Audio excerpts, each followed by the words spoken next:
इस बार के चुनाव में भारतीय जनता पार्टी घोषणा पत्र को लेकर काफी गंभीर है और इसकी गंभीरता इस बात से नजर आ रही है कि भारतीय जनता पार्टी चाहती है कि प्रदेश के हर कोने में, हर गांव में, हर मंडल में, हर बूथ के लोगों का सुझाव उनके पास आए और उस सुझाव की स्क्रूटनी करके फिर वो घोषणा पत्र तैयार करें।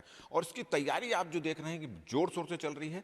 इस तरह की जो सुझाव पेटियां हैं वो यहाँ पर सभी विधानसभाओं में भेजी जाएंगी और जो सभी विधानसभा में भेजी जाएगी और उसके बाद इन पेटियों को मंडल स्तर तक, बूथ स्तर तक ले जाया जाएगा ताकि वहाँ की जो जनता है वो किस तरह का घोषणा पत्र चाहती है, सरकार जो नहीं आएगी उस सरकार में से वो क्या क्या उम्मीदें रखती हैं, वो सुझाव इस पेटियों पर वो देंगे। इसके लिए पेटियां तैयार की गई है। पिछले दिनों भारतीय जनता पार्टी के घोषणा पत्र समिति के जो संयोजक हैं और भारतीय जनता पार्टी के जितने बड़े नेता हैं, चुनाव प्रभारी ओम माथुर जी, प्रदेश अध्यक्ष अरुण साव, तमाम जितने बड़े नेता, उन्होंने एक भव्य आयोजन करके इन पेटियों का हर विधानसभा के लिए वितरण किया था। और अब ये जो पेटियां हैं वो सभी संभाग में भेजी जा रही हैं, संभाग में भेजी जाएंगी और वहां से विधानसभा के लिए वितरित होंगे और वहां पर भी इसी तरह के भव्य आयोजन करने की यहां पर तैयारी चल रही है। मतलब जितना गंभीर भारतीय जनता पार्टी इस बार के घोषणा पत्र को लेकर है, उतनी ही ये घोषणा पत्र किस तरह से इन सुझाव पेटियों तक पहुंचे और सुझाव पेटियों से लेकर घोषणा पत्र समिति तक पहुंचे, इसके लिए भी पूरी प्लानिंग, उसकी पूरी रणनीति तैयार की जा रही है। क्योंकि आप जानते हैं कि जो घोषणा पत्र होता है, पिछली अगर सरकार की बात करें, पिछले चुनाव में घोषणा पत्र की एक बहुत महत्वपूर्ण भूमिका थी और यह माना जा रहा है कि जो कांग्रेस का घोषणा पत्र था वो कांग्रेस को सत्ता तक पहुंचाने में एक बहुत बड़ा योगदान उसका रहा। अभी इन पेटियों को सभी संभाग तक, सभी विधानसभा स्तर तक पहुंच जाए, उसकी जिम्मेदारी भारतीय जनता पार्टी के वरिष्ठ नेता केदार गुप्ता को यहां पर दी गई है और यहां पर वो सभी विधानसभाओं को पेटी पहुंचाने की व्यवस्था में यहां पे लगे हुए हैं। आप ये पेटियां तो पूरी तैयार ही, किस तरह से सुझाव आमंत्रित किए जाएंगे? क्योंकि अब तक जो जानकारी मिली है कि सुझाव, लिखित में सुझाव भेजने में थोड़ा लोग इंटरेस्ट कम दिखा रहे हैं, तो लोगों को सुझाव यहां तक पहुंचे, इसलिए आप लोगों का क्या प्रयास चल रहा है?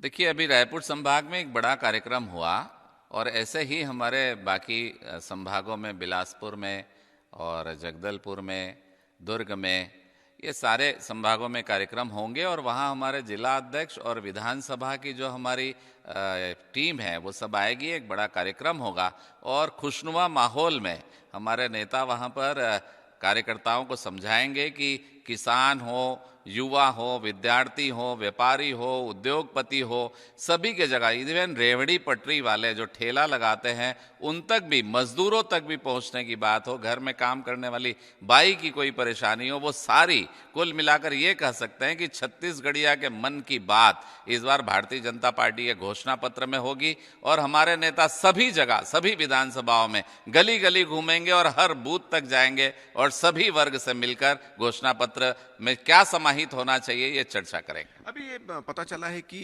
जो पेटियां तो खैर पहुंच रही है, मगर व्हाट्सएप, ईमेल और सोशल मीडिया के जरिए आपके पास सुझाव आना शुरू हो चुके हैं। तो किस तरह का लोग क्या चाह रहे हैं? क्योंकि कुछ तो आप लोगों तक पहुंचे होंगे, कुछ आप लोगों ने पढ़ा होगा, किस तरह के सुझाव आ रहे हैं?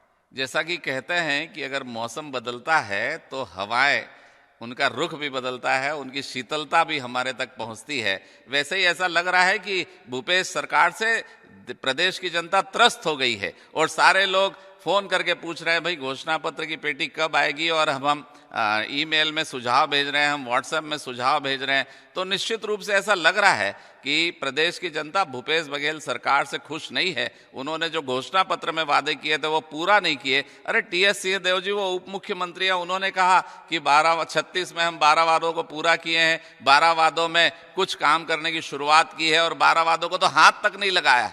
तो जब उप मुख्यमंत्री कह रहे हैं तो स्वाभाविक रूप से जनता परेशान है और वो घोषणा पत्र, कांग्रेस के घोषणा पत्र में ऐसा लगता है लूट सी गई है। उनको ऐसा लग रहा है हमारा वोट इन्होंने लूट लिया। तो भारतीय जनता पार्टी का घोषणा पत्र छत्तीसगढ़ियाओं के मन की बात होगा और हम वही घोषणा पत्र में लिखेंगे जिसे 100% पूरा कर सकेंगे। तो आपने सुना कि भारतीय जनता पार्टी के सभी नेता इस बात का दावा कर रहे हैं कि जिस तरह से कांग्रेस की सरकार ने घोषणा करने के बाद अपने घोषणाओं को भूल गया, वादों को भूल गया, ऐसा नहीं होगा। अगर किसी जनता की समस्या, उनके सुझाव, उनकी मन की बात इस सुझाव पेटी तक पहुंचेगी तो उस सुझावों को पूरी गंभीरता से लिया जाएगा।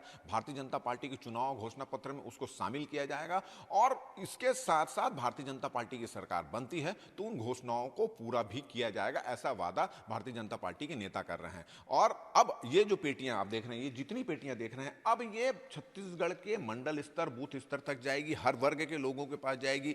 जैसे कि बताया अभी केदार गुप्ता ने कि जो फुटपाथ में दुकान लगाते हैं उनके पास जाएगी, महिलाओं के पास जाएगी, किसानों के पास जाएगी, युवाओं के पास जाएगी, नए वोटर्स के पास जाएगी, और उनकी मन की बात इस सुझाव की पेटी पे आएगी, और फिर उनकी मन की बात, उनके सुझाव से भारतीय जनता पार्टी घोषणा पत्र तैयार करेगी। तो खबर बेबाक में इतना ही। फिर हम और किसी मुद्दे को लेकर आपसे रूबरू होंगे। मुझे और मेरे कैमरामैन अभिषेक को दे इजाजत। नमस्कार।